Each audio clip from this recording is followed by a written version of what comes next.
Injil Yohanes bab 20. Pada hari pertama minggu itu, pagi-pagi benar ketika hari masih gelap, pergilah Maria Magdalena ke kubur itu dan ia melihat bahwa batu telah diambil dari kubur.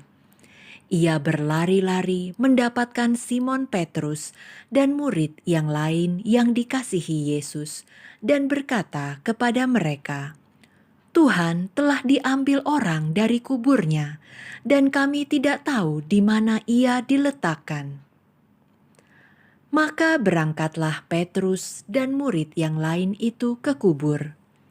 Keduanya berlari bersama-sama, tetapi murid yang lain itu berlari lebih cepat daripada Petrus, sehingga lebih dahulu sampai di kubur. Ia menjenguk ke dalam dan melihat kain kapan terletak di tanah.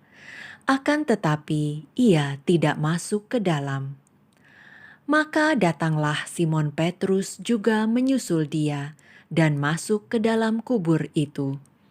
Ia melihat kain kapan terletak di tanah, sedang kain peluh yang tadinya ada di kepala Yesus tidak terletak dekat kain kapan itu, tetapi agak di samping, di tempat yang lain, dan sudah tergulung. Maka masuklah juga murid yang lain yang lebih dahulu sampai di kubur itu, dan ia melihatnya dan percaya. Sebab selama itu mereka belum mengerti isi kitab suci yang mengatakan bahwa ia harus bangkit dari antara orang mati. Lalu pulanglah kedua murid itu ke rumah. Tetapi Maria berdiri dekat kubur itu dan menangis. Sambil menangis, ia menjenguk ke dalam kubur itu, dan tampaklah olehnya dua orang malaikat berpakaian putih, yang seorang duduk di sebelah kepala, dan yang lain di sebelah kaki, di tempat mayat Yesus terbaring. Kata malaikat-malaikat itu kepadanya, "Ibu, mengapa engkau menangis?" Jawab Maria kepada mereka, "Tuhanku telah diambil orang, dan aku tidak tahu di mana ia diletakkan." Sesudah berkata demikian, ia menoleh ke belakang dan melihat Yesus berdiri di situ. Tetapi ia tidak tahu bahwa itu adalah Yesus. Kata Yesus kepadanya, "Ibu, mengapa engkau menangis? Siapakah yang engkau cari?" Maria menyangka orang itu adalah penunggu taman, lalu berkata kepadanya, "Tuan, jikalau Tuan yang mengambil dia, katakanlah kepadaku di mana Tuan meletakkan dia, supaya aku dapat mengambilnya." Kata Yesus kepadanya, "Maria." Maria berpaling dan berkata kepadanya dalam bahasa Ibrani, "Rabuni," artinya guru. Kata Yesus kepadanya, "Janganlah engkau memegang aku, sebab aku belum pergi kepada Bapa.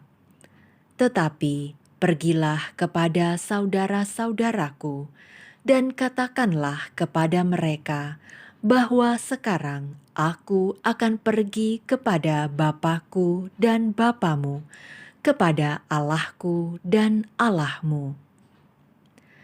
Maria Magdalena pergi dan berkata kepada murid-murid, "Aku telah melihat Tuhan," dan juga bahwa Dia yang mengatakan hal-hal itu kepadanya.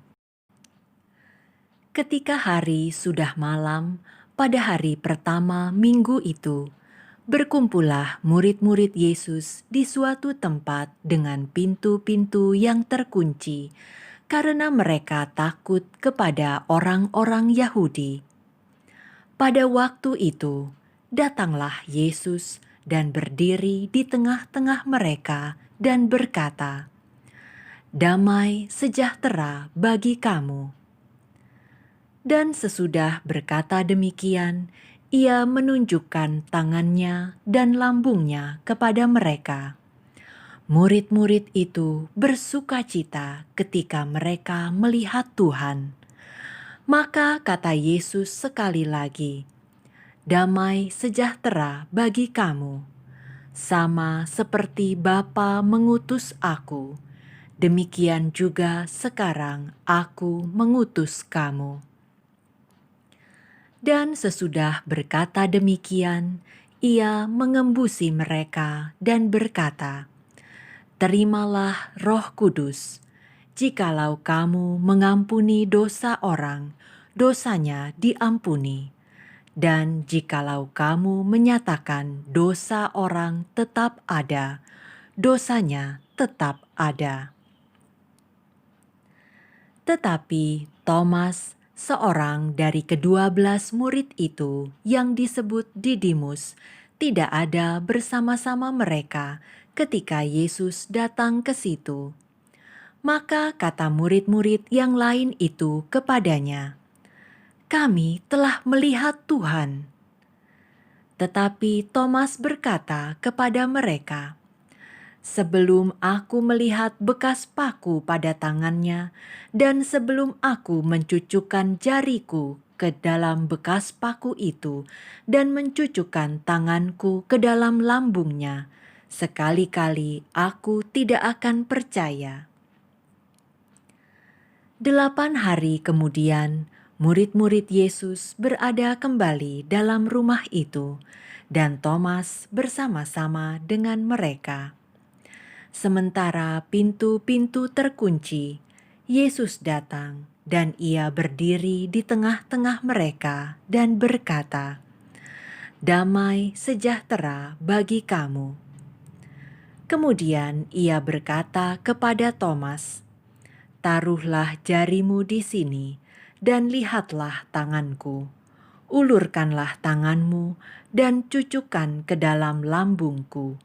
Dan jangan engkau tidak percaya lagi, melainkan percayalah." Thomas menjawab dia, "Ya Tuhanku dan Allahku." Kata Yesus kepadanya, "Karena engkau telah melihat aku, maka engkau percaya. Berbahagialah mereka yang tidak melihat namun percaya." Memang masih banyak tanda lain yang dibuat Yesus di depan mata murid-muridnya yang tidak tercatat dalam kitab ini. Tetapi semua yang tercantum di sini telah dicatat supaya kamu percaya bahwa Yesuslah Mesias, Anak Allah, dan supaya kamu oleh imanmu memperoleh hidup dalam namanya.